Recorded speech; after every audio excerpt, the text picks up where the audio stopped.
Good morning and welcome to our first day of distance learning. This is Miss Diener. Unfortunately, I'm not going to be able to do the live streaming. The math time slot was 9 to 10 in the morning, and I thought some of you won't even be awake for that. But my little kids are definitely awake and running around. There's no way I could do this. So I'm recording this video at 5 in the morning before they wake up. And here's 8.6. Solving rational equations. For our first example, I'm looking at an equation where I have one fraction that's equal to another fraction. So y minus 3 over 5 is equal to y plus 1 over 7. When one fraction equals another fraction, the easiest way to solve for y is going to be to cross multiply. So I'm going to take this numerator, the y minus 3, and multiply it by this denominator, 7. And we're going to set that equal to this denominator, 5, times this numerator, y plus 1. So here's where I'm at right now, and I'm going to distribute to get rid of the parentheses. So 7 times y and 7 times negative 3 gives us 7y minus 21 is equal to, and we'll distribute the 5. 5 times y, 5 times 1 gives us 5y plus 5. Okay, so now I want to get my y's on the same side of the equation, and I like to keep the variable positive if possible. So I'm going to subtract 5y from both sides. The 7y minus 5y leaves me with 2y, and I'm going to bring down the negative 21 is equal to the 5y's canceled on this side, and it leaves me with 5. From here, we want to get y by itself, so I'm going to add 21. And since I'm adding 21 to the left side of the equation, we need to add 21 to the right side of the equation to keep the equation balanced. So the 21's cancel, and I'm left with 2y is equal to 5 plus 21 gives us the 26. Finally, to get the y by itself, we're going to divide both sides by 2. 2 over 2 leaves me with just the y, and that's going to be equal to the 26 divided by 2, which is 13. At the end of the problem, you're going to want to substitute the 13 back in for y here and here to make sure that you end up with a true equation, and it is. So y is equal to 13.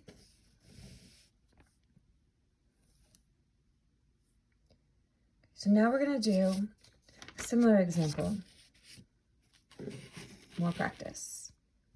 Example 2. Again, we have one fraction is equal to another fraction. So we're going to cross multiply. The negative x times 3 is here. Sorry. And 4 times 2x goes over here. This gives me negative 3x is equal to 8x. Just like in the previous example, I want to get my x's on the same side. So I added 3x to both sides.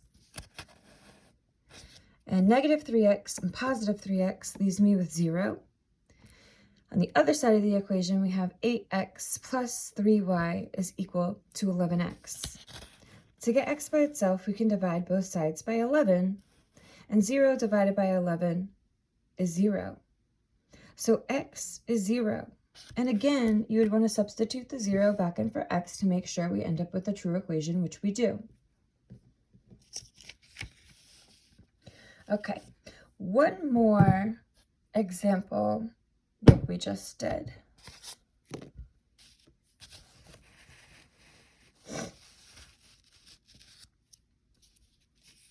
here we're looking at a fraction and it's equal to 0.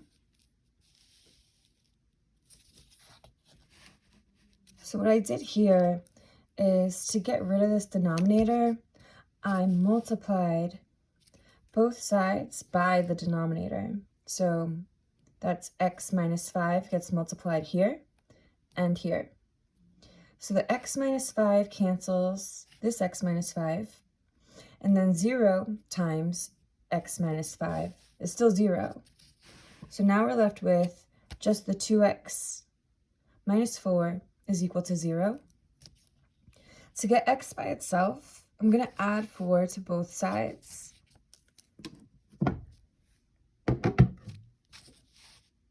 And that leaves me with 2x is equal to 4. I had to continue the problem over here. So now I got 2x is equal to 4. To get the x by itself, we can divide both sides by 2. X is equal to 2. Again, check your answer, make sure it works, and it does.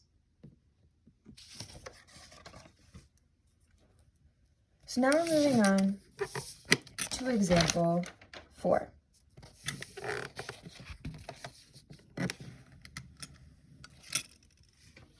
And example 4 is usually where things start to change a little bit. This example is different from the other examples because now I have a fraction plus a fraction. So the fractions are on the same side of the equal sign, is equal to 10. There are a couple different ways that you can solve this problem, but I'm just going to show you one method, and it's pretty straightforward. What we're going to do is find the least common multiple of our denominators. So my first denominator is 3, which is prime. So I'm going to need to include a 3 in our least common multiple. The second denominator is a 2, which is also prime. So our least common multiple will also need a 2. Our least common multiple is going to be 3 times 2, which is 6. Okay, because 6 can be divided by 3 and 2. Okay, so now what we're going to do is take the original equation that we were given, and we're going to multiply each term by the least common multiple that we just found, which is 6. Okay, so I'm going to distribute the 6. 6 times x gave me 6x, and the denominator is still a 3. Then I'm going to multiply the 6 times x here, so I've got 6x, and the denominator is still a 2. And don't forget that the 6 needs to get multiplied times the 10 all the way down here, which gives us 60. Now I'm going to simplify. 6x over 3 can reduce to 2x because 6 divided by 3 is 2. Our next fraction is going to simplify. 6x over 2 reduces to 3x because 6 divided by 2 is 3. And that's going to be equal to 60. So now I'm focusing on this equation where I can combine like terms. 2x plus 3x is 5x. 5x is equal to 60. Finally, we need to get x by itself. So I'm going to divide both sides by 5. And my 5's here are going to cancel, leaving me with just x is equal to 12. Again, you would want to check your answer in the original equation to make sure that it works, and it does.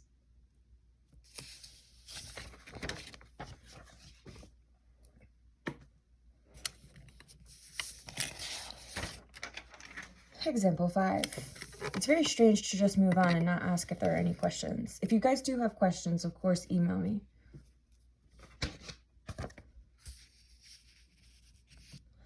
All right, example 5. We've got a similar example to what we just did because I have 1 over x minus 1 over 6 is equal to 4 over 3x squared. So I've got two fractions on the same side of the equal sign. We're going to go about this the same way that we did the previous example. And I'm going to find the least common multiple. So for my first denominator, I can break that up to just be x. For my next denominator of 6, that has prime factors, we can break that up to be a 2 times a 3.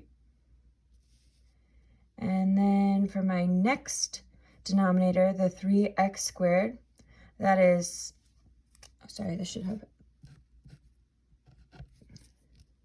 3x squared, breaks up to be 3 times x squared. So before we went on spring break, we talked about least common multiples and this strategy to find the least common multiple. And the rules are that we need to include every factor. But if we have a factor that repeats itself in a different denominator, we only have to use it once. And if we have a factor that repeats itself in a different denominator, we're going to choose the one that has the highest exponent. Okay. So my least common multiple, we're going to need the 2. So that's here. I'm going to need a 3. So if I use this 3, I don't have to worry about that 3. So I've got 2 and 3. And then finally we have an x here and an x squared here. So I'm going to choose the x squared to be in my least common multiple, and that'll cover the x here. So now we're going to multiply 2 times 3 times x squared to get our least common multiple for the 3 denominators to be 6x squared. And again, we're going to take the original equation and multiply all of the terms by the 6x squared.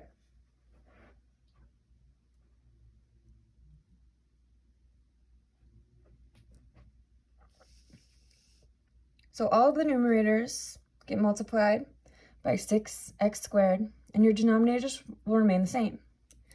So we've got 6x squared over x minus 6x squared over 6 is equal to 24x squared over 3x squared.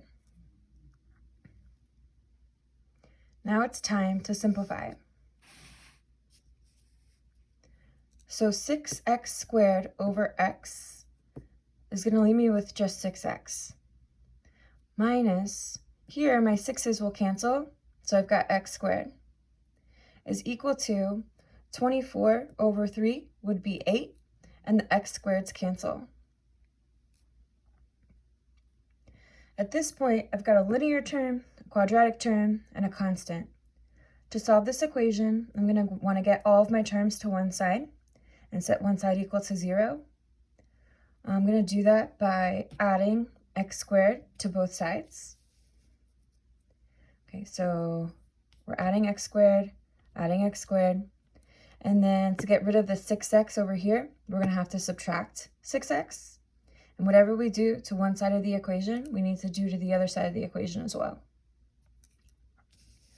So this is going to leave me with 0 is equal to x squared minus 6x plus 8.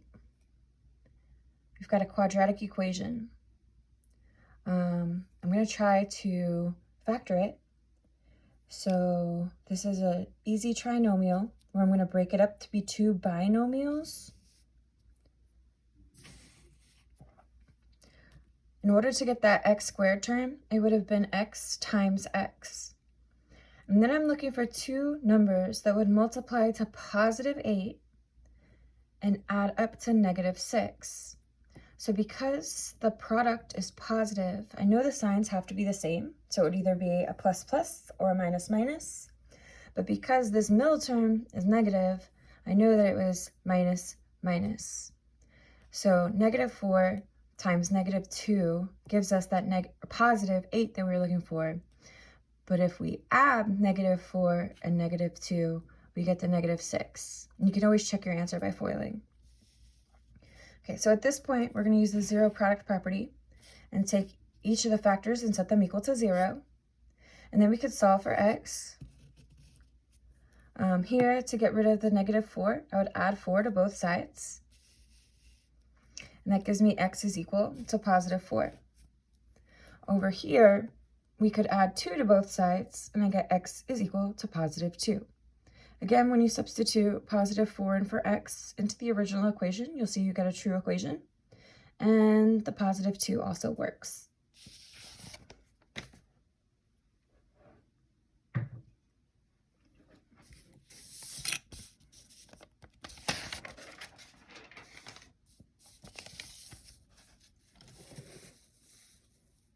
All right, example 6. Stepping it up a little bit. This is similar to the previous 2 examples because I've got a fraction plus a fraction is equal to another fraction. And again, we're going to find the least common multiple.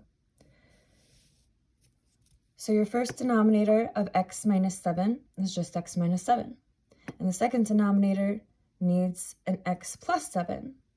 And then our last denominator, the x squared minus 49, that's the difference of squares. So we can break that up because in order to get the x squared, that would be x times x. And then your last term here is a perfect square, 49. So the square root of that is 7. One of your 7s needs to be negative and the other one positive.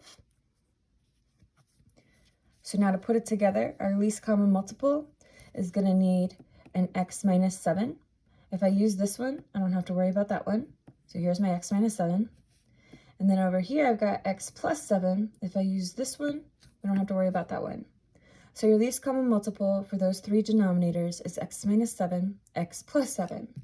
And just like we did in the previous examples, we're going to take the original equation and multiply each numerator by the least common multiple. Over here, instead of writing the x squared minus 49, I wrote it in its factored form.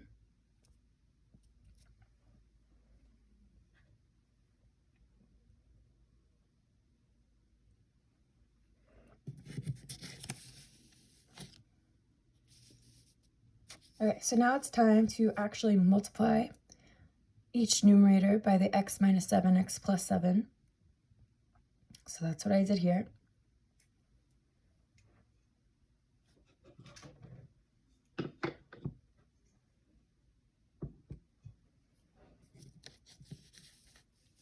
And then we'll cancel. So this x minus 7 can cancel with this x minus 7, leaving us with just the x plus 7. In my next term, the x plus 7 cancels with the x plus 7, so you're left with just the x minus 7. And then over here, the x minus 7s cancel, the x plus 7s cancel, and you're left with just the 14. Time to combine like terms. So x plus x is 2x. Positive 7 and negative 7 cancel each other out. So it's 2x is equal to 14. Divide both sides by 2 to get x by itself. And that leaves us with x is equal to 7.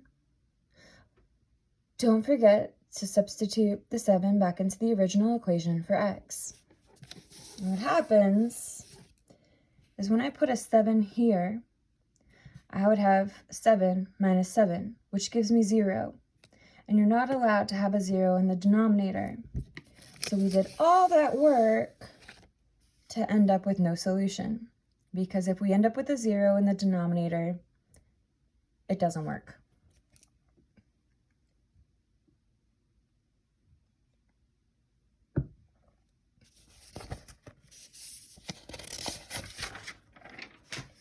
Page 5, example 7.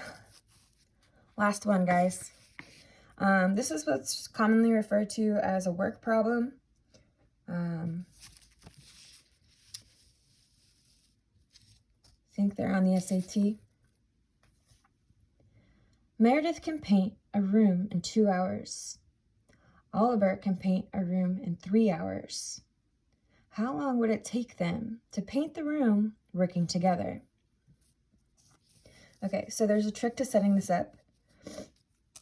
And what I do is it takes Meredith, she can paint 1 room in 2 hours. And Oliver can paint 1 room in 3 hours. Working together, so we add, is going to equal, they can paint 1 room in how long? Okay, so 1 room in 2 hours plus 1 room in 3 hours equals one room in how many hours? We're going to solve this like we did the previous examples by finding a least common multiple. So we're going to need a 2, a 3, and the x. So 2 times 3 times x gives us a least common multiple of 6x. I'm going to take the original equation and multiply all of the terms by 6x. So after I distribute the 6x, I end up with 6x over 2 plus 6x over 3 is equal to 6x over x. From here, we're going to simplify. 6x over 2 leaves me with 3x. 6x divided by 3 leaves us with 2x. And 6x over x, the x's cancel, you're left with 6. Combine like terms. So 3x plus 2x is 5x, which is equal to 6. And we're going to divide both sides by 5. Okay. So these 5s would cancel, and you're left with 6/5, which is 1.2 hours. And if you were asked to convert that to hours and minutes, 1/5 of 60 minutes, so you can multiply 60 times 1/5 or 60 times 0.2 would give you 12 minutes. So 1 hour, 1 hour, and 12 minutes. And that's it for this week's lesson. There's a Math Excel that accompanies this lesson. Please have that done by Sunday at 11:59 p.m. If you have any questions, email me, and have a good day. Thanks.